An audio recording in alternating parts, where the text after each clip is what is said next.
Hello, everyone. My name is Elio, co-founder and CEO at Scalestack, and I'm super excited about this inaugural Fireside Chat episode of our Revenue Engine Master podcast series. Here with me today is Meghan Gill from MongoDB. She is a legend, and she was at MongoDB since the very beginning. She now is like the SVP of Sales Operations and Strategy. And I'm so happy to have her here as our first guest of the Fireside Chat. So welcome, Meghan. Great to see you. You want to maybe quickly introduce yourself for the audience? Sure. So I'm Meghan Gill. I run sales operations at MongoDB. I've been at the company for 15 years, so obviously joined when I was 9 years old. And when I first joined, I was the first go-to-market person. And I focused primarily on marketing at the beginning of my MongoDB tenure. We were pre-revenue, so it was all about getting the developer community, driving adoption of the product. And then about 7 years into my time at MongoDB, I decided I knew a lot about marketing. I really have to learn sales to be the well-rounded go-to-market leader. And that's when I transitioned over to run sales operations, probably about 6 to 12 months before MongoDB went public. Very good. Fantastic story, and glad to have you here. So maybe my first question is really this idea. I mean, there are people that are really good and in startup environments, fast, growing teams, and they have to move quickly and flexibly. And then I've also worked at AWS.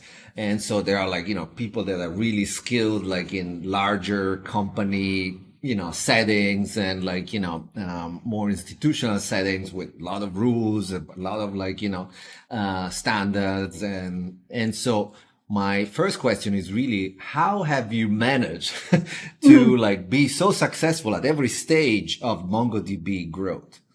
And so, I mean, clearly I'm curious about what were or what are the principles that you have followed in order to make sure that at every stage of growth of Mongo, transitioning from a small startup and now publicly listed company on the NASDAQ, so successful. What have been the guiding principles that have enabled you to be successful at every stage? I think the key guiding principle is to always be a student of the game. And I spend a lot of time educating myself on what's going on in the market, talking to peers, and I don't assume that I have all of the answers. I've seen a lot of people, as you say, that were great in the earliest stages of MongoDB that wouldn't be a fit for the later stage, or people potentially hit their ceiling at when companies get to a certain size. And I always said to myself, I have to stay relevant. And that means, like I said, always being a student of the game. So curiosity and learning from people that have maybe done this before. Have you actively searched for mentors so that they could guide you, or just you were referring to studying and learning and maybe books? All of the above. I mean, in fact, for example, when it comes to RevOps, I have a handful of RevOps folks now on speed dial, who I can ask questions to.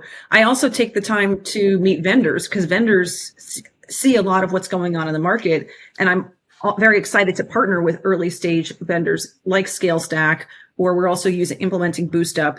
I think that's something that because I came from the early days of MongoDB, I really encouraged us hey, let's try to use the new tools that are out there. That can be a competitive advantage. And that's another way to learn. So when I get those emails from vendors, I don't ignore them. I actually try to take those meetings and learn.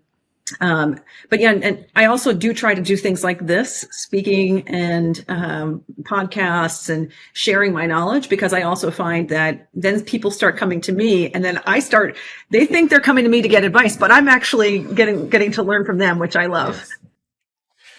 That's great. And I can totally attest to that. Meghan, I mean, our relationship started with a cold email that we sent you, and incredibly you responded. And I don't think that we had the knowledge. I mean, we knew your title, but we didn't really know the extent of your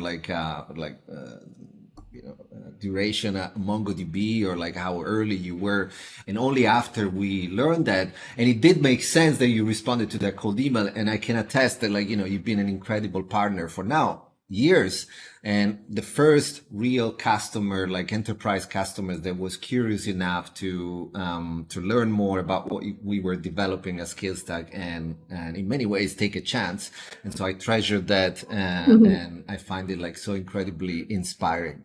What about mentors? Do you have like people that like particularly like pop in your head, and like that you have been going to like regularly over the last few years, or that's also has changed as you evolved in your career? I think probably the most stable mentor I've had over the past several years has been our CRO, Cedric Pesh, who taught me so much about leadership, accountability, focusing on outcomes. And since I work so closely with him, like he's coached me a lot to get me to the point that I'm at. I love Cedric. I can't believe that the CRO of a publicly listed company is like living in Rome, Italy. I'm from Italy.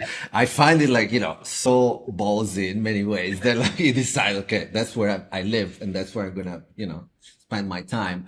And, I love Cedric as well. So it's great to see, that you mention him as a mentor as well. Very good. And what about like the teams? So like you, like your own personal growth, like as MongoDB evolves in stages, what about like how can you make sure that your teams and the individual within those teams grow with the organization? It's another great question. And I think you and I were trading emails about this podcast beforehand. You were asking me like how the job changes over time. I mean, in the early days of MongoDB, it's just about getting stuff done, right? And then when you get to the level like running a big team like I am now, it's all about the people and figuring out recruiting the right people and putting them in the right, giving them the right opportunities and giving them the chance to grow and develop and try new things. And I do emphasize recruiting first which is again, one of the reasons I like doing these kinds of podcasts is like helps build my network, and I meet lots of different people. And that helps me find the most talented people in the RevOps universe. In fact, Haja, I had met her. She's running the whole systems team at MongoDB. I met her years ago when she was running sales ops at Datadog. Mm-hmm. So, it always starts with finding the right people. Like I'd rather have an amazing team and be a subpar coach than be coaching be an amazing coach with a subpar team. Yeah. And so, yeah, that's great. And I think recruiting is super important. Before founding Scalestack, I was at Amazon, AWS specifically. And like Amazon is crazy about like, and there is a lot of people from AWS also MongoDB. And so Amazon is crazy about like hiring and like, hiring across like the leadership principles. And so how do you, like, as you hire, what are like key things that you are trying to see in people or test in people that are indicators of like their ability to, be successful in your team? I'm looking for a few things. One thing I'm looking for is definitely curiosity. I like when someone comes to an interview with a point of view, which could be the wrong point of view, but at least they've gone and done some research and thought about it, which I think serves you well, especially in an analytical role, like a sales operations type of role.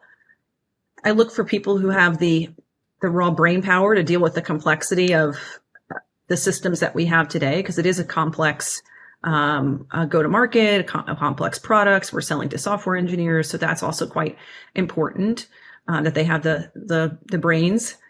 And then the last thing is, I guess you could call it hustle or drive. To me, somebody who's ambitious, somebody that wants to get stuff done. I would rather take somebody that's going to, I often characterize myself as ready, fire, aim. Sometimes I move a little too fast, but I think that that's a feature, not a bug. And I'd rather have someone like that who maybe misses a few times, but is more likely to get stuff done. So I'm always looking for that as well. Very good. I love that. There's a similar traits that I find in myself. I tend to break things, and then I think that that's a feature, not a bug, as you said. But there is also the need for people that can move at a certain speed and can hustle and can then deliver things that you need. As I was, preparing for this, I looked at your career and and you and I talked about this, that in first 7 or so years at MongoDB, you were actually more on the marketing side and demand gen, and then switched to ops, go to market ops, sales ops. It would have been impossible for you to do that, not just with the curiosity and the ability to learn and study, being a good student. I love that. But also I think the ability to collaborate with many different people. And so how do you ensure that your teams collaborate? I mean, there is all this talk about silos and how do you tear them down? And especially as the company grows, there is a tendency to create silos. So the topic of our Fireside Chat, as we will get there, is the annual sales planning process. And one, I think, of the key features of that is that people need to collaborate, because it's not just one team effort. So I'm curious about how do you instill in your teams the ability to collaborate and reach out across teams and all of that in order to ensure collaboration?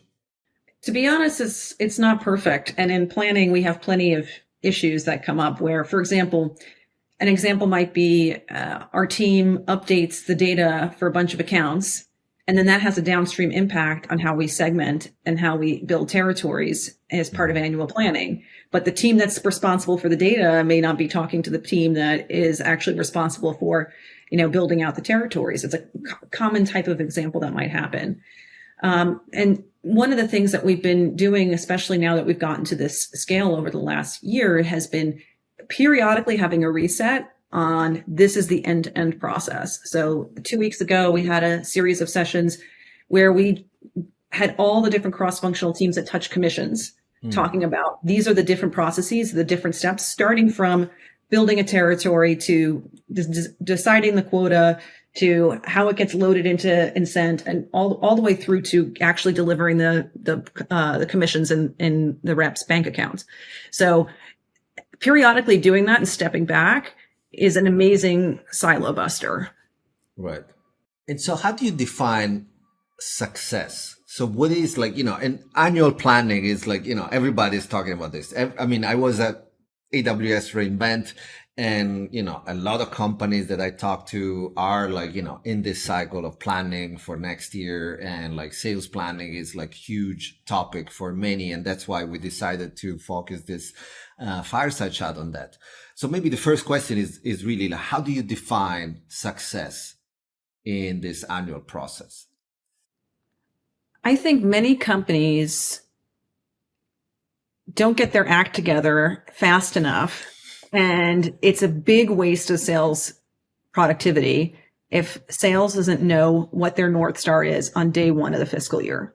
So to me, success is our fiscal year starts Feb 1. Feb 1, if you're a sales rep, a CSM, an SA, anyone in the go-to-market organization, you know what you need to do. You know how you're going to be compensated. You understand the overall strategy or plan for the year, and you can hit the ground running. That to me is success. And I've been through planning cycles where things get delayed and it is quite disruptive. But I make it a big point. We always have to be working backwards to that day one, and being ready for day one. Very good. Working backwards is always a good idea with a great yardstick. And actually, footnote on this, we are deciding about what our fiscal year should be. Has Mongo always adopted the Feb 1st start of the fiscal year, or that's changed over time? It was very early on. We went with the Feb 1st fiscal year, and it's common in tech companies, and there's a few benefits. You get a double close because you have December year end and January year end. Yes. And you also split July and August, which are slow months, particularly in Europe. So those are some of the nice benefits of doing Feb 1. For the half year, you mean? Yes. July and August. Yeah, That's July is great. in Q2 and August is in Q3. Yeah, Now, yeah, yeah. the drawback is that I can never remember what actual year I'm in. I'm like, I know my kid was born in fiscal year 20, but I don't, and then I have to go back and translate, was that 2019 or 2020? I think it's a super smart decision. At Skillstack, we are thinking about switching as well, and makes a lot of sense to us. And we have actually learned this from you guys. So I think that we are going to switch to this next year. But moving back to the annual process. So like the definition of success is like working backwards also from the time perspective that like you guarantee that like people know their North Star as they start the new year. Maybe second to that, and that's a question, is second to that defining the strategy, meaning like, what is our go-to-market strategy? And I'm asking this question because as we have partnered Scalestack with MongoDB, we have seen that there has been an evolution. So like, it was very important to target like, startups and growth companies. And that's why like, for instance, like you guys were like really curious about like figuring out number of developers at those companies. But now it seems it's been shifting about like, we're interested in those, but also in larger companies, enterprises, and then maybe corporate. So where is strategy in this? Is that the first or maybe second? It has to be. Right. It has to be the first step, right? I mean, and it's challenging because, I mean, basically in sales ops, I feel like all I ever do is plan. But it starts with like understanding like what's the company vision, the company's North Star. We started our planning process this year around July, August. So mid-year we came up with the frame. This is the framework we're going to use to decide what our revenue is going to look like next year, what our targets will be based on, the investments we're making in the product and where we think we have the biggest market opportunity. And then from there you go to, okay, if that's the number we need to reach, how do we allocate resources in the most effective way? And that's when you start thinking about segmentation. How do we organize the sales team, between acquisition and growth, or between what goes to sales and what goes to a lower cost CS resource? And a lot of the data that we get from Scalestack helps inform those segmentation decisions. Mm-hmm. Once you have the segmentation decisions, then you have to think about, okay, then how am I going to allocate the target and the budget to each of the main geo leaders, so that they can make decisions about how they can optimize in their region. And then it becomes an iterative process. So we get the first round of numbers in August, and then the sales leaders all lock themselves in a room with their sales ops business partner to build their plan. And so they have a plan from September. And then when we have the year-end close, some of those numbers are going to change. So we have to be ready to potentially change course in the first week of February based on how Q4 closes. So it's a tight timeline. Yeah. I think it's interesting from many different perspectives, like, the annual planning and like, you mentioned like the walking backwards from, the timeline, which is like February 1st, giving like all of your reps like a good North Pole. As a startup leader, I think that for me, thinking at this stage about like an annual planning that like, it's fixed for the next 12 months is almost impossible, no? Because there are like so many pieces that are changing. There is still like, relatively little data that you can latch on to build like a solid plan. So my curiosity is probably around like, how do you factor in for changes in the market, in like, the company strategy? So are there like specific moments during the year where like, you allow for like changes to that planning? And if so, how? So it definitely changed. And I've been where you are at the early stages, and obviously I've seen the whole evolution.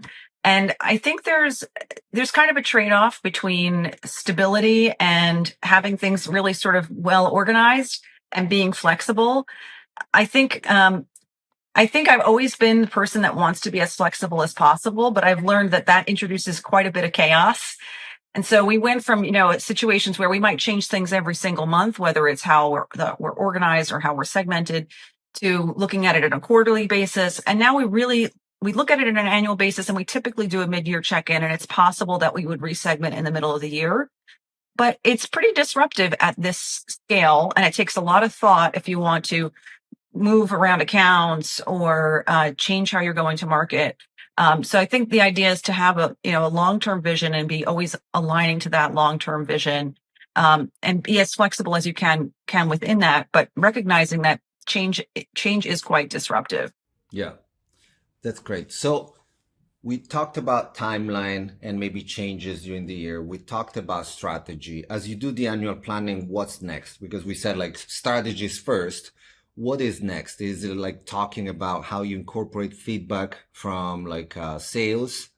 Or is it like, starting to talk about compensation so that you can present like both compensation and targets so that you can have like a better discussion? What's next after strategy?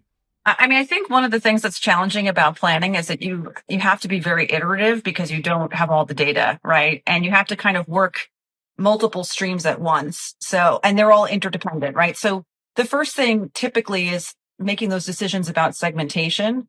And that's where having really good data is important. And I think we might have talked about this. Like that's a big part of what we use Scalestack for, is to make sure our data is accurate. And so that we know what accounts should be going to what teams, how much opportunity there is in each account. And so that process has to start before we can go build individual territories, right? I can't go build a territory unless I know that this account belongs in this particular segment of the team. So we build a high level plan, and in parallel, we're also working on a series of sessions on the compensation plan. So we have the strategy. This is what we're trying to drive. If we're trying to drive whatever we're trying to drive, we need to build compensation plans that incentivize the behaviors that are going to drive that outcome. So we have a whole series of sessions, and it always starts with your core reps, because all the other comp plans, whether it's sales development or sales engineering, they're all kind of an outgrowth of how you're compensating the reps. So that's one work stream going. And then the second big work stream going is really in the field. So there are field ops partners for each of the major geo leaders. So like our head of EMEA has a field ops partner leader. And that person is working with the EMEA team, as an example, to build out the individual plan. Like how are we going to maximize our output with the resources we have to achieve this, the target that we've been given. And that's also iterative. So those two things end up happening in parallel, but they're also interdependent, because, you talk about comp plans. Quota setting is a huge part of comp plans, but how do you know what the quotas are until you have end of the year results and you can assess the attainment? Right. So you end up with these windows that are very, very intense, where you have to get a lot done in a short period of time.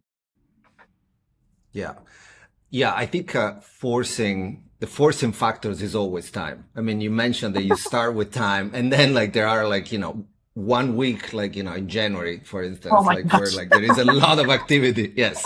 And it's inevitable. No, the easiest way I think about this is like, you need to distribute an equitable book of business, across like all of the reps and all of the different territories and so forth.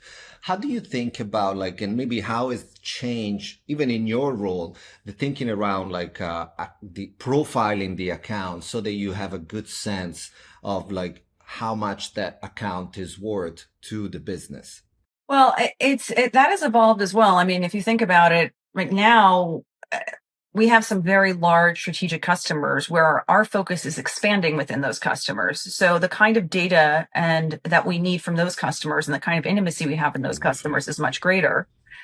Then if you're talking about acquisition, finding new logos, the kind of data we need for those accounts, we have much less information. And that's typically a mix of third-party data as well as maybe some internal signals. So it really depends on the segment that you're in. And then you have existing customers that maybe aren't large strategic customers. Maybe they're, happy sort of steady state customers. And that's where you need product signals.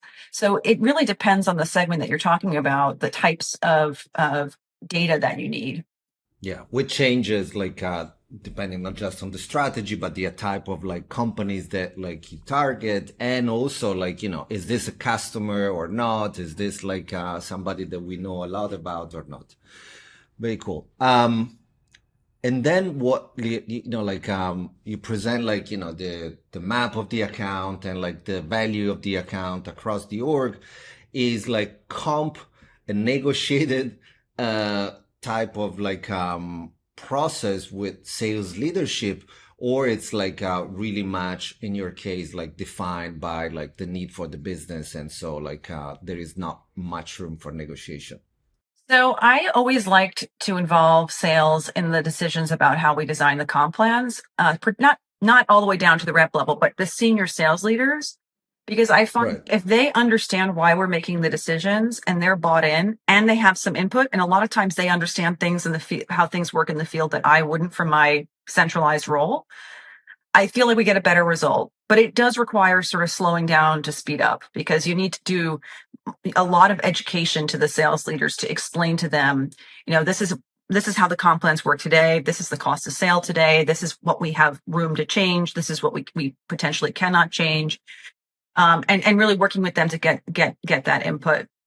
So I do think that that's important. And I always think about selling the comp plan as an important aspect, right? And if the leaders can't sell the comp plan, they're not going to be able to recruit, they're not going to be able to retain, and we're not going to be able to be successful. So to me, that is super critical that they're part of the sausage making. And then on the quota setting side, we do try to keep it as simple as possible. We have t-shirt size quotas based on the territory. So if you have a small ARR territory, you have a small quota. If you have a medium sized territory between a certain range, it's a medium sized quota, large, extra large. And then our strategic accounts, those are the accounts where we have one or more reps on a single account, like a very, very large enterprise account. And that has a base quota. And then what the reps can do, or really what the leaders do, is they say, I want to add incremental resources to really swarm this account. I want 2 sales engineers and a CSM and a partner rep. They can have those resources, and that increments their quota. So they're basically putting their money where their mouth is, right? So if you want that incremental resource, you got to take incremental quota, because you really believe that that's what's going to drive the right outcome for the customer. Yeah.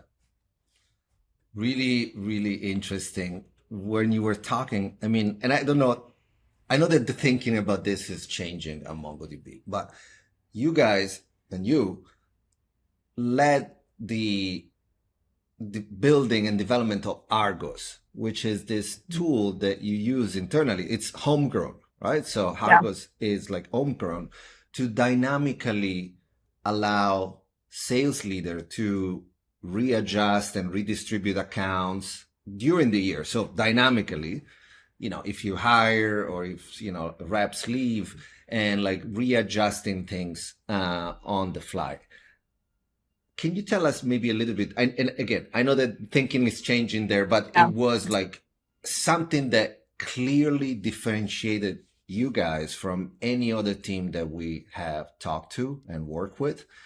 And I've had instances of senior sales leaders that left Mongo and went to another company and came back to your team and said, how did we do X, Y, Z? And the answer was, in many instances, Argos and the data behind Argos, which is, like, I'm proud to say, is Scalestack. So how did you think about like that idea about Argos? What was there that like you couldn't find in the market and you decided, okay, let's invest in this tool? And what are the benefits that has brought? So Argos is a tool that we initially built, like you said, to let leaders build territories dynamically. And the philosophy was, you mentioned giving everybody equal opportunity. The way that we've always talked about it at MongoDB is like, our quotas are pretty much uniform. Like I mentioned, now they're small, medium, large, but several years ago, everybody had the same quota. And the differentiator was, we're going to give you territories that are going to enable you to hit that quota. And leaders should be flexible in moving accounts. If account is not getting worked with rep A, then it needs to go to rep B to make sure it gets the right attention. In fact, there's even a saying I would hear, like Cedric, our CRO, would say, those aren't your accounts, those are my accounts. I'm lending them to you. And if you don't work them, I'm going to give them to someone else. So that has sort of always been the mindset, which I thought was really good and really drove the leaders to be accountable for having really good territories. that has sort of evolved because so we took to build Argos. We looked out in the market, and we decided the best way for us to solve this problem was to build it internally. So we hired developers, and we also, a big part of Argos, like you said, is the underlying data, and that was a big challenge we had. We had data from our internal systems. So, for example, Salesforce, marketing campaigns, data from our products, so people engaging with our cloud product Atlas. We had third-party intent data. We had LinkedIn data, and we really needed to bring it all together. And orchestrating all that data, matching all that data, is very challenging, and it's a big part of what Scalestack has enabled us to do, so that we really understand the full picture around a given account. Yeah, Argos is evolving now because we are getting more mature. We still have the flexibility to move accounts, but we're trying to have a bit more stability. And planning, the year out, it's actually becoming more of a planning tool, but we still need all that data to make those decisions about planning. yeah. As I said, it's been clearly a differentiator for you. And I know it's a huge undertaking. I mean, as you said, you have to hire developers and product managers and all of that.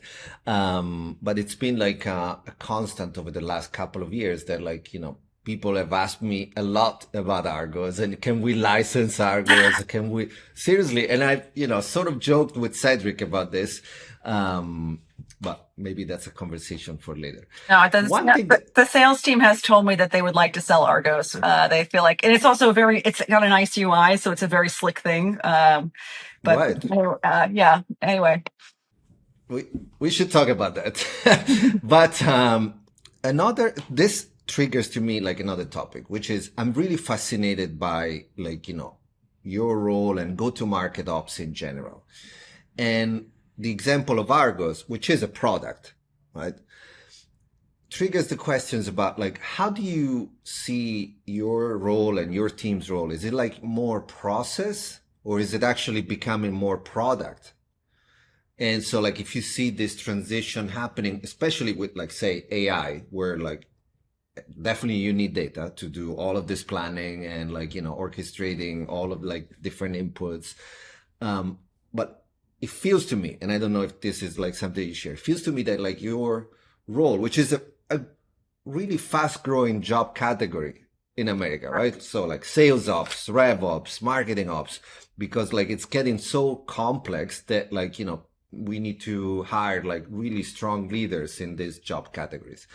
But it feels to me that it used to be more process and contracting vendors and defining inputs that we needed, and now it's becoming more product. Do you share this view, or this is something that I do share this view, and I think it's changing rapidly.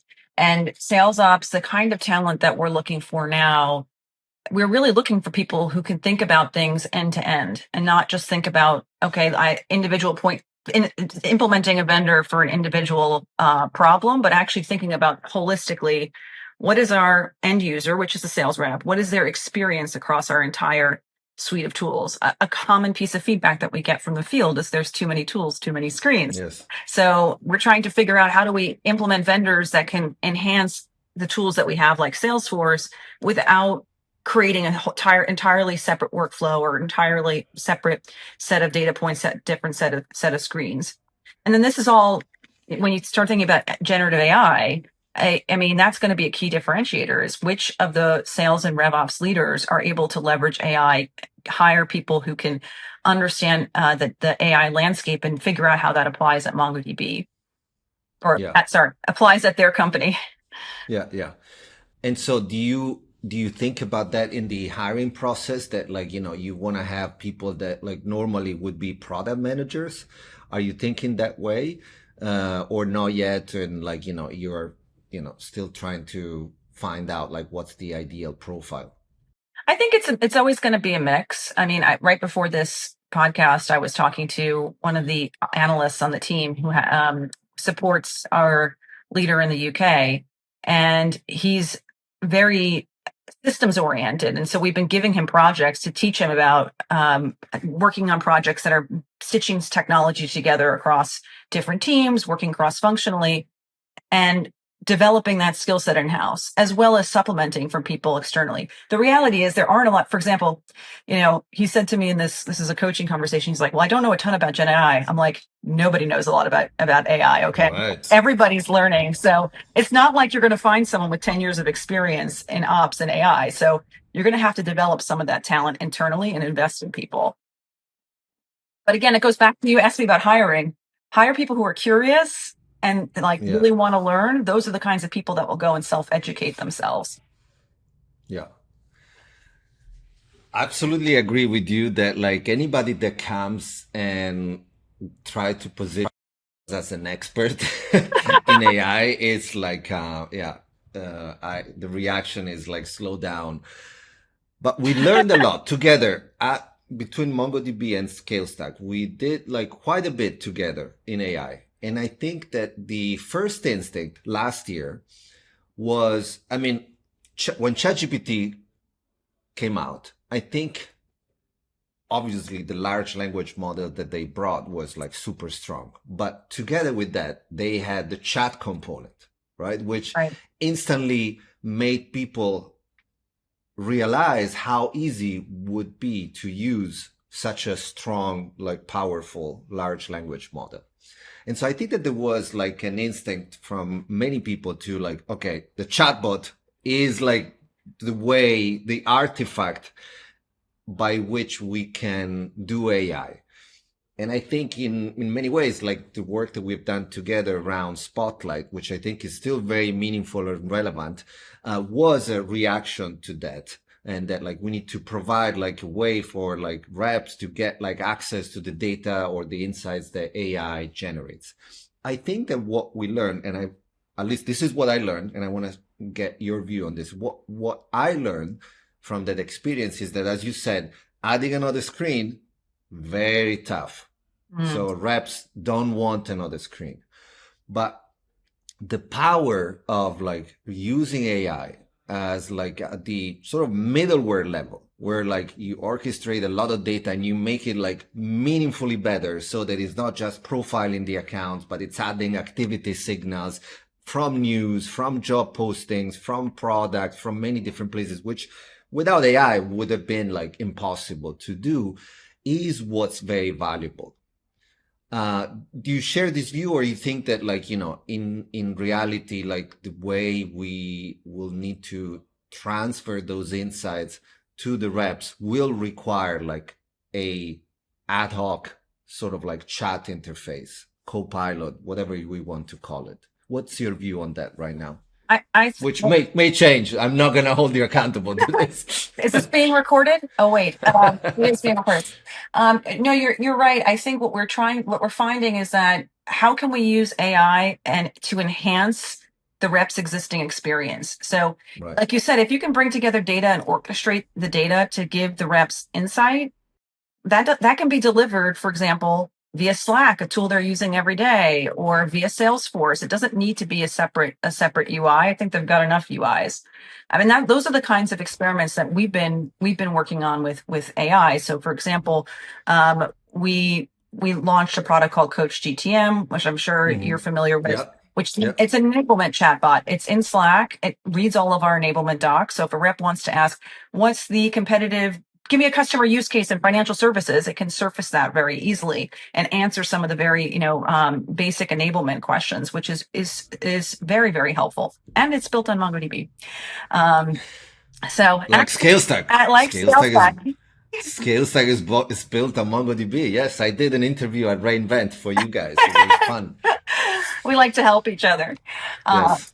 So I agree. I think that the value is really in that, like you called it the middleware, the middle layer of orchestrating and collecting all of that data, bringing it together, and then pushing it into whichever interfaces they're already living in. Very good.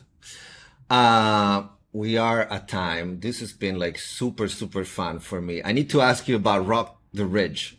I've been looking at this logo throughout this interview. Can you tell us about that?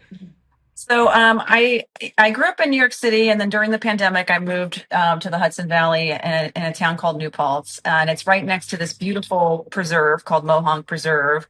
which is famous for its climbing and carriage roads and things like that. So they do a big ultra marathon fundraiser called Rock the Rig. Wow.